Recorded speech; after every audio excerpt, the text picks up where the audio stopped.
بسم اللہ الرحمن الرحیم۔ السلام علیکم۔ قیامت کا دن پارٹ 5۔ قیامت کا منظر، قیامت at the end of the earth, قیامت ایز پر قرآن۔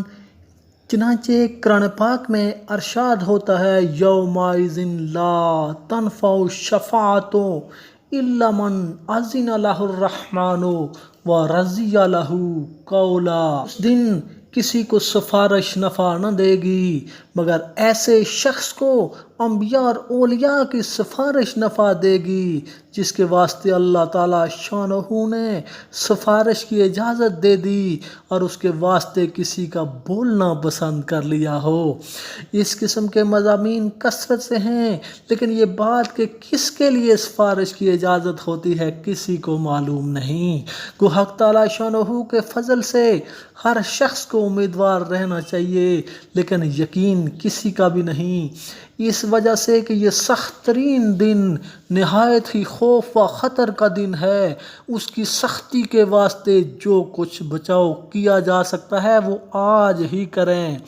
صدقہ کی کثرت سے اس دن کی شدت اور سختی سے بچانے میں خاص دخل صدقے کا ہے۔ چنانچہ حضور اکرم صلی اللہ علیہ وآلہ وسلم کا مشہور ارشاد ہے کہ جہنم کی آگ سے بچو، چاہے آدھی کھجور ہی سے کیوں نہ ہو۔ حضور صلی اللہ علیہ وآلہ وسلم کا ارشاد ہے کہ صدقہ خطاؤں کو ایسے بجھا دیتا ہے جیسا کہ پانی آگ کو بجھا دیتا ہے۔ حضور صلی اللہ علیہ وآلہ وسلم کا ارشاد ہے کہ قیامت کے دن ہر شخص اپنے صدقہ کے سایہ میں ہوگا، یعنی جس قدر آدمی کے صدقے کی مقدار بڑی ہوئی ہوگی اتنا ہی گہرا سایہ اس سخت دن میں ہوگا جس میں گرمی کی شدت سے منہ تک پسینہ آیا ہوگا۔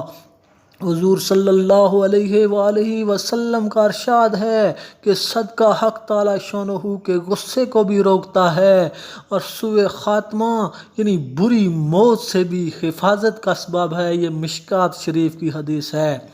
حضرت لقمان علیہ السلام کی اپنے بیٹے کو نصیحت ہے کہ جب تجھ سے کوئی خطا سرزد ہو جائے تو صدقہ کر لیا کرو۔ مشہور واقعہ ہے کہ ایک بدکار فحشہ عورت کی کتے کو پانی پلانے سے مغفرت ہو گئی۔ عبید بن عمیر رضی اللہ تعالیٰ عنہ کہتے ہیں کہ میدان حشر میں لوگ انتہائی بھوکے ہوں گے، انتہائی پیاسے اور بالکل ننگے ہوں گے، لیکن جس شخص نے اللہ کے واسطے کسی کو کھانا کھلایا ہوگا اس کو حق تعالیٰ شانہ کھانا کھلائیں گے، اور جس نے اللہ کے واسطے کسی کو پانی پلایا ہوگا اس کو سیراب کریں گے، اور جس نے اللہ تعالیٰ شانہ کے واسطے کسی کو کپڑا دیا ہوگا اس کو لباس پہنائیں گے۔ قیامت کے دن جہنمی ایک صف میں کھڑے کیے جائیں گے، ان پر ایک کامل ولی مسلمان کا گزر ہوگا۔ اس صف میں سے ایک شخص کہے گا کہ تو میرے لیے حق تعالیٰ شانہ کے یہاں سفارش کر دے۔ وہ پوچھے گا تو کون ہے؟ وہ جہنمی کہے گا تو مجھے نہیں جانتا، میں نے فلاں وقت دنیا میں تجھے پانی پلایا تھا۔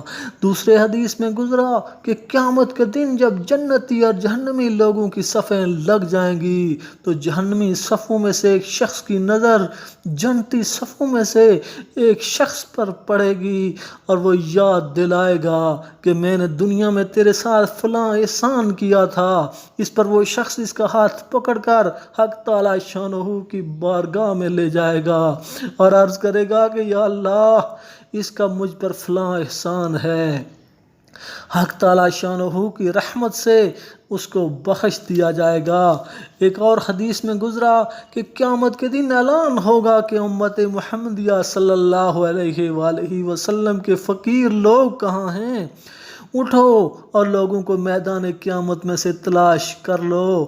جس شخص نے میرے لیے تم میں سے کسی کو ایک لقمہ دیا ہو یا میرے لیے ایک گھونٹ بھی پانی پلایا ہو یا نیا پرانا کپڑا دیا ہو، اس کا ہاتھ پکڑ کر جنت میں داخل کر دو۔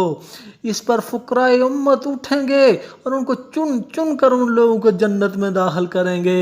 ایک اور حدیث میں گزرا کہ قیامت کے دن ایک اعلان کرنے والا اعلان کرے گا کہ کہاں کہاں ہیں وہ لوگ جنہوں نے فقیروں کا اور مسکینوں کا اکرام کیا؟ آج تم جنت میں ایسی طرح داخل ہو جاؤ کہ نہ تم پر کسی کا خوف ہے اور نہ تم غمگین ہوگے۔ جو شخص کسی مسلمان سے کسی مصیبت کو زائل کرتا ہے تو حق تعالی شانہ قیامت کے مصائب میں سے اس کی کوئی مصیبت زائل فرما دیں گے، اور جو شخص کسی مسلمان کی پردہ پوشی کرتا ہے حق تعالی شانہ قیامت کے دن اس کی پردہ پوشی کریں گے۔ جو شخص اپنے مضطر بھائی کی مدد کرے حق تعالی شانہ اس کو اس دن ثابت قدم رکھیں گے جس دن پہاڑ بھی اپنی جگہ قائم نہ رہ سکیں گے۔